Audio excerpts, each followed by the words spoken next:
welcome to the Karma Yoga Center Full Moon Report. We have a lot going on this time, so I wanted to kind of break it down using some props to help explain all the cosmic energy at this time. It's not only a full moon, but we are at Winter Solstice. Happy winter, everybody, and happy birthday to all the Capricorns. We just moved into the sign of Capricorn as well. The full moon is a super moon. So that means it's the closest to the earth, and it'll be really big in the night sky, and it's in the sign of Cancer. Cancer is a water sign, a cardinal sign. And I am saying that the full moon in Cancer can kind of be summed up energetically as feminine, family, and faith. And I'll talk about that in a moment. I have one of my little crystals here, this magic egg representing the north node of the moon, and that'll be significant in a moment. And I'm going to go across the astrology wheel here and talk about the other end of the spectrum for the sun in Capricorn. And I'm going to have the sun in Capricorn's energy representing demanding right action. Capricorn is an earth sign and Cancer is a water sign. This, as you can see, has a lot more happening in it compared to the Cancer. We're going to talk about this kind of play of oppositions. Another one with the sun in Capricorn is Saturn in Capricorn. And Saturn is home in Capricorn. This is its home sign, so it's very comfortable here. And I have Saturn representing keeping the law enforced. So we have demanding right action and keeping the law enforced. And we also have Pluto in Capricorn. So three big hitters. And I have Pluto representing what your soul wants you, that your soul wants you to get real. And then there's another one of these little eggs. If there's a north node, then there needs to be a south node. So we have the south node in Capricorn as well. So I also want to mention that not only is Saturn at home in Capricorn, the moon is home in her sign of Cancer. So two big celestial bodies, our sun and our moon, are home in their natural zodiac signs. And there are two other zodiacs that are also home, or two other planets home in their zodiac signs. One is Jupiter. Jupiter is home in the sign of Sagittarius, and I have Jupiter here representing big truth. And also home in their home sign is Neptune, and he's home in Pisces. I'll talk about first back to the moon in Cancer with feminine, family, and faith. As we are entering into the shortest days of the year, the darkest time of the year, both externally it's dark, and that solstice time is a time for introspection or allowing ourselves to go internally dark. And I don't mean dark as in a dark mood, but allowing us to kind of turn out the lights and look at what we're feeling inside. Cancer's a very feeling sign. It's very sensitive. It's the crab in its shell, and if you think about the crab, it's mushy and squishy, and it needs that outer home protection shell to make it feel safe and secure. And so there's a lot of sensitivity and sensuality and feelings at this full moon time. And Cancer is a very family-oriented sign. It likes to be home in its shell. It feels most comfortable there. So we have some benefits of family time at this holiday time. I say benefit as I can hear the gasp of some people saying, yeah, maybe for you, but it's hard for me with family. And there are some challenges in the astrology that could come to play for family at home. But it's a time because of a chance to gather even with our differences with family. There's a lot lined up to help us smooth through that. I'm going to try to work us through that in this report. I said it's also feminine. The moon is the intuitive part of our being. It represents the third eye center. So it's a time for, in that darkness, when we go inside for that introspection, to really tune into what we are feeling, we the individual, your own self, the person. How do you feel at this time? And structuring some values. And that's going to come into play with some of these big dudes over here in Capricorn. And yes, this is very dude, masculine oriented, and this is very feminine. She's holding the feminine all by herself in this watery sign of Cancer, but she can do it very well. And then the last word I put with her is faith. I mentioned values. In this time of what I really feel solstice is the end or closure of the cycle of seasons, and then we begin anew. So for me, this is the new year. Coming into solstice, we complete a cycle and start anew, and the little seeds in the ground start to get hunkered down and get ready to burrow up in bulk in about 6 weeks. And we can really take some time to make our vision board, if you will, some of the things that we do, resolutions on New Year. What do you value? What do you want to put your faith into? Where do you want to put your energy for this coming focus? So this full moon, super full moon, can be super sensitive, super feeling, and super reflective. Like we see the full moon in the water. Think of it in that term. Now, opposite, as I mentioned over here, are these the dude energy. These are big hitters. We've got Saturn, who is keeping the law enforced. I have a picture of Merlin on here representing like holding down the law, making sure everybody's doing the right way. And we have Pluto, which is what your soul wants you to be real. Pluto represents your soul. And right now in Capricorn, in this kind of place of natural law and order, it's saying, get real. Your soul is saying, get real. And then also a big hitter is the sun, who just moved into Capricorn. And the sun demands. The sun is demanding, and it's saying right action. Sun in Capricorn, do the right thing. Do the right thing. So as I said, how does this fit into family time? Well, there's another player. Over here in the sign of Sagittarius, I mentioned Jupiter, and I said Jupiter's representing big truth. With Jupiter, not totally conjunct, but pretty close, we could give him a lot of credit for being in the playhouse, is Mercury. Mercury is the communicator. Mercury and big truth, say what you mean. Be in that big truth way at a time of familial energy when sensitivities are high, but we're demanding right action. Lots there. How does that still keep me from not having conflict with my family? How does this keep me from saying what I need to say without it getting conflictual? Well, there's more players in the game here, because this does potentially, with Mercury, kind of the mouthpiece, and big truth. This is, Jupiter represents expansion. So this could be keep your big mouth shut, but it also is Sagittarius energy altogether is saying, speak your truth. But we don't always have to go crazy when we speak our truth. We don't always have to spout off and just demand it in the most inappropriate way. I could be big truth, but I can walk softly and carry that big stick kind of mentality. I could say what I need to say without being a jerk, so to speak. So how does this play in with the other players? I'll show you. Over here in the sign of Pisces, which is another watery sign complementary to Cancer, are three players. I've already mentioned Neptune, who's at home. Neptune is unbounded passion. The ocean has no boundaries. The water goes all the ways. There's not borders. And Neptune's home here. This is a positive when it comes to spirituality. It's kind of that anything big can happen. Possibility is limitless. But this is also, because of unbounded passion, can look like addiction. It can look like when we get delusional, we have a false sense of reality. So we have to keep an eye on Neptune at home in that watery Pisces.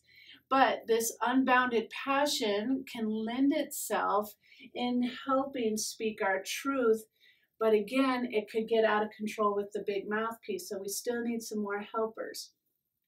Well, here's also in the sign of Pisces, Chiron. Chiron's the wounded healer. And I put for his mantra at this time, Chiron on Pisces is, if you feel it, because Pisces is very feeling, you have to heal it. So this energy of Chiron at this time is saying, you have to hear what I need to say. So there's a conversation with Mercury, who is communication, and Chiron demanding to be heard, all about truth. We're still in a positive way getting our truth spoken, but there could be some contention. This guy could be the troublemaker for the contention, but I am still going to bring in a player that's going to help us keep it sweet. Mars is also in Pisces. Mars is the warrior. Mars is a fire sign. He's in water. This is out of territory for him in a lot of ways. And so it's like he could feel a little panicked, out of a comfort zone, and the energy could be emotionally charged. It could get really big and dramatic, which is sometimes what happens when there's too much alcohol involved, or people are delusional and not being in their truth self, that Jupiter piece. So the big emotionally charged could mean that it comes to a head, but here's the key player I think that could help for the most part. Remember Uncle Uranus I always talk about, who's the lightning bolt, the energy that can come out of nowhere? Well, he's got a really nice trine working with the energy of, a sextile to the Capricorn pieces. No, a trine to the Capricorn pieces and a sextile to the Cancer pieces. This is a really nice possibility to help these people who are demanding law and order. So they kind of play mediator for a potential charged, emotional, watery fight that could happen at family time. I keep pulling to these three parts because this is where that drama could hit.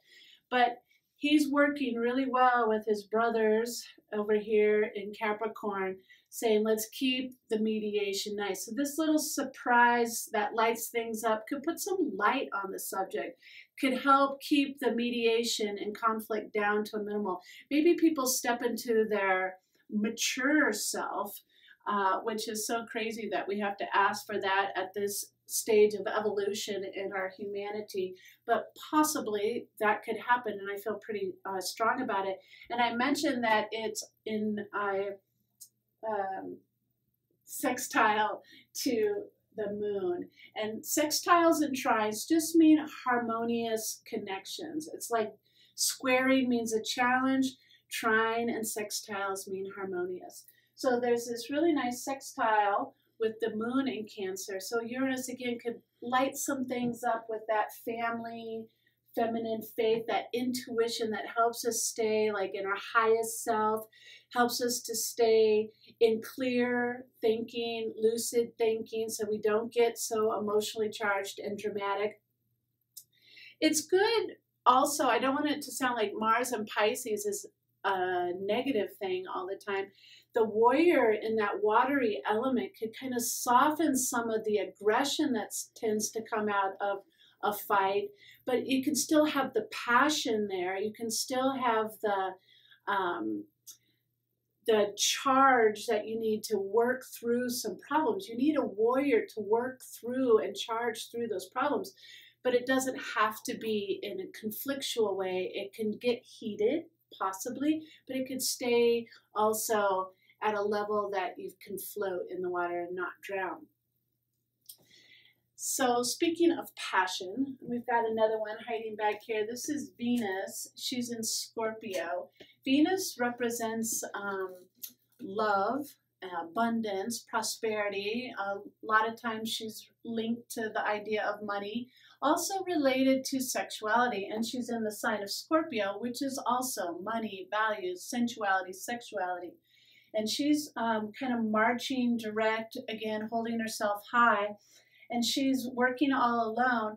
But this energy of the positive feminine in the face of abundance and sexual power lends itself nicely to all these ahead of her, especially this is all masculine energy right in front of her. So it can bring a strong feminine force that's coming up from behind, kind of cleaning up any of the aftermath. There's a lot of room for passionate time at this family time. So rekindling some of our partner love interest, if it's gone a little maybe awry at this time when you're spending lots of money, you're having to deal with family, kids are home from school here soon, everything's landing at the home's a mess, you got to get all this stuff done, you got to travel. It's nice that there's a big hope for some strong passion still in the picture there. And don't forget Uncle Uranus over there, that could randomly light things up. Even though he's not in that sextile or trine to her, they have a connection, of course, through their, just in the astrological belt here. I think most of the pieces that I want to talk about on what's the aspects of this time I've laid out. These little eggs I've mentioned are the nodes, representing the nodes, the north node and the south node of the moon. And these are right up close to, the north node is right up close to the moon in Cancer. The nodes are kind of a hard concept because we don't see them in the night sky. They're ideas, or they hold a space energetically, but they don't hold embodiment. And I've used this analogy before, but it would be like if we crossed hands and swirled around in a circle and we hold each other through that centrifugal force in space. Those outer points of our bodies would be the nodes of the moon, and the moon would be the center place where our hands cross. So those external places where we're spinning around are the north and south node of the moon. And in Vedic astrology, they represent Rahu and Ketu, the dragon head and the dragon tail. And the head of the dragon is in Cancer, or the north node is in Cancer. And this symbolically represents where your soul wants to move towards. And these guys are going to be stationed in Capricorn and in Cancer for about 18 months, till about November of 2019. So the north node in Cancer is shining its light at this full moon time. These are working together really nice, saying put your energy in the feminine, in your faith, and fortifying your family ideals. This is where the soul wants to progress to evolution-wise. Our soul collectively and individually both want to make a bigger statement about our feelings on family, the feminine, and our faith. That's a big piece that we're going to see showing up for the next year. That's also the energy that's coming through in the next, we're entering eclipse season. This full moon is actually kicking off a series of eclipses. The first eclipse will be on January 5th and 6th, and it will be in the sign of Capricorn. And then it will come again, I believe, January 22nd, and it will be back to the sign of Cancer, I believe. The eclipses cut the energy and open the energy, cut the energy and open the energy. So there's kind of like a pumping of the, trying to get the, what's the word I want, when we prime the pump. That's what I'm after. We're priming the pump of this energy for the north node to have this kind of access of strengthening our collective sense of feminine energy. And it's not to say that it's go women, men are stupid. That's not what it means to hold up the sacred feminine or the feminine energy. It's not to put men down. We need men. Men are awesome. I love men. What it means is understanding what it is to have our feminine energy at its highest level. It's been suppressed, repressed, compressed, depressed for way too long. The patriarchy has held a different ideal of what feminine is, and the feminine is rising and saying, no, it looks like this in men and in women both. And so that's the shift evolutionary-wise for us as collective, is to move our focus to what it is to have more feminine energy at the forefront of our being. The south node, or the tail of the dragon in Capricorn over here with all these big dogs, represents where the soul has been. It's the past. It's where it needs to complete its journey. And Capricorn is the law and the discipline. And many would say it's like the death of the patriarch is the collective and the individual's desire right now, the soul's desire to kind of cut some of that energy out. Again, that does not mean decimate all men or make them into enslavement or make them feel belittled or small or emasculate them in any sense. Heck no. We want to empower men to understand their feminine a little bit more. We want to empower men to be comfortable with their feminine and at the same time embrace the masculine. But it doesn't have to be aggressive. It doesn't have to be a warhead.